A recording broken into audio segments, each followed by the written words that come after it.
Hello SSS members and pensioners, it's me. Welcome back sa aking YouTube channel. May sasagutin tayong comment sa video na ito. Ang comment ay nanggaling po kay Ma'am Apet Lambiniso. Hi ma'am, sabi niya, hello po, pwede pong malaman ano ang mga rules ng SSS sa mga pensioner. Kaya sa video na ito guys, yan po ang ating pag-uusapan. Ano ang mga rules ni SSS sa kanilang mga SSS pensioners? Pero onong video ko na, to guys, mag-focus lang po tayo sa mga retirement pensioners ha. Hindi ko po isasali dito yung survivor pensioner, disability pensioner, kasi masyado na pong mahahaba ang video kapag isali ko pa ang dalawa. But if you want guys ng SSS rules para sa survivor pensioners, disability pensioners, just comment below. Gagawan ko po yun ng separate video. LR, umpisahan natin SSS rule number 1. Sa retirement age po natin, 60 to 64 years old, optional retirement. 65 years old naman ay compulsory retirement.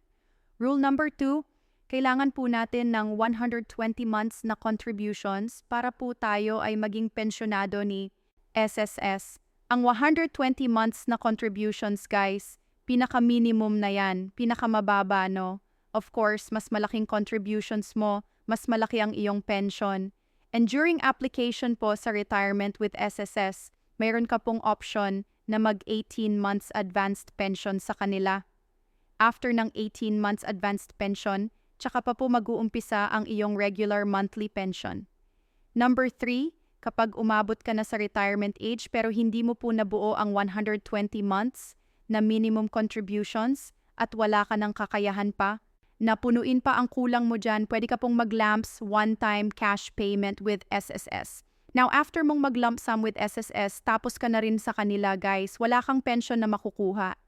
Okay, pero kahit po umabot ka na ng retirement age, no, isa ka ng senior citizens at hindi mo pa rin nabuo ang 120 months na contributions, pero may kakayahan ka pa na punuin yung kulang.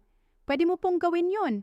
Pwede mo pong punuin pa ang kulang mo na contributions with SSS para makapasok ka sa pagiging pensyonado. Number 4, kapag pasok ka naman po sa pagiging pensyonado at meron ka pong dependent children, ang ating pong mga dependents ay below 21 years old. Dapat po wala pa yung trabaho, walang asawa. Okay? Kapag meron ka pong dependents, so pasok po sila sa dependents pension. Ang makukuha po nila ay 10% ng iyong monthly pension. For example, ikaw pensioner, ang computation sa iyong monthly pension ay pati 5,000. So ang 10% ng 5,000 ay PH. So kapag meron kang dependent children, makaka-receive po each ng 500. Ang maximum po nating dependents sa SSS ay 5, so is each sa kanila ay makaka-receive po ng 500, 500, 500.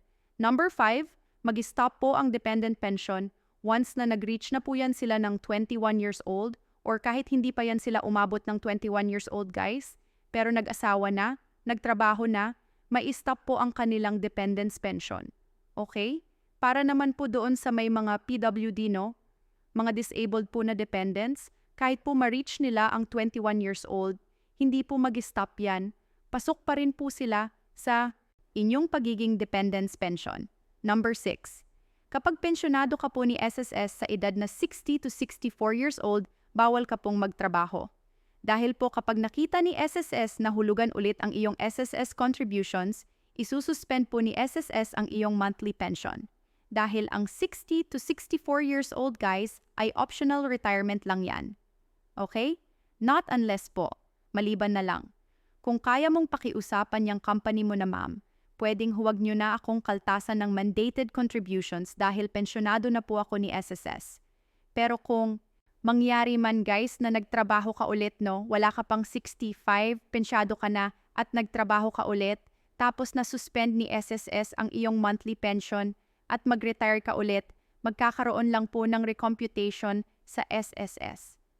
Mag-reapply ka ha sa retirement dahil magkakaroon po ng recomputation sa SS dahil doon sa mga bago mong contributions sa SSS. Okay. Number 7, kapag pensyonado ka naman at the age of 65 years old, so ang 65 years old ay compulsory retirement na yan. No, kahit may trabaho ka or wala, tuloy-tuloy po ang iyong monthly pension na matatanggap sa SSS. Number 8, ang ating mga retirement pensioners ay makakapag-avail po ng SSS pension loan. Number 9, ang ating mga SSS pensioners ay makaka-receive po ng 13th month pension every December. Number 10, AKAP compliance or annual confirmation of pensioners. Kapag ikaw po SSS REITI pensioners nasa abroad ka, kailangan mo pong mag-ako purely during every birth month mo. Kapag ikaw naman SSS retirement pensioners, nandito ka lang sa Pilipinas, mag-aakop ka po at the age of 80 years old, no? At 80 years old, mag-start na po doon ang iyong ACO per yearly. Dapat i-comply mo talaga yan guys dahil kapag hindi ka mag-comply ng iyong ACOP, ma-stop po, masuspend po ang iyong monthly pension with SSS. Matigil yan. Number 11 na SSS rules. Pag po ang ating mga SSS retirement pensioners ay namatay, ang kanilang maiiwang beneficiaries ay may makukuha pong funeral claim and death claim. Kapag po ang iyong primary beneficiary, pag sinasabi nating primary beneficiary guys, ito po yung legal spouse natin at below 21 years old na anak ha. So kapag namatay ka, SSS retirement pensioners at buhay pa po si legal spouse mo or meron ka pang below 21 years old na anak, sila po ay magpapatuloy ng kanilang monthly pension with SSS. Ang matatawag po natin dito yung asawa mo na survivor spouse pensioner. So siya po ang magtuloy-tuloy ng iyong monthly pension.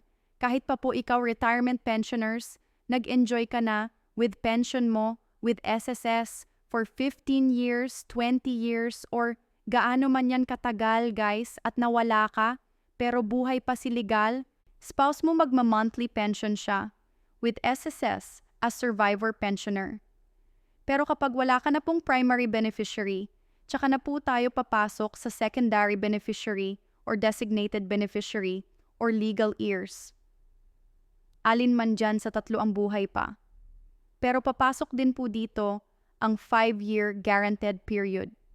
Tandaan nyo guys, pagdating po, pag namatay po yung SSS retire pensioner, ang primary beneficiary siya lang talaga yung magma-monthly pension. Pagdating na sa pagwala ng primary, nandito na tayo sa secondary, designated or legal heirs. Etong tatlo na to guys, lump sum na lang to pero depende pa yan kung may makukuha pa dahil papasok na po dito ang 5-year guaranteed period ng ating mga SSS retirement pensioner. Alright, SSS members and pensioners, yun po ang mga SSS rules pagdating sa ating mga retirement pensioners. May nakalimutan ako guys, comment below kayo. Alright, so that's all for my video for today. Thank you so much for watching everyone. God bless you all.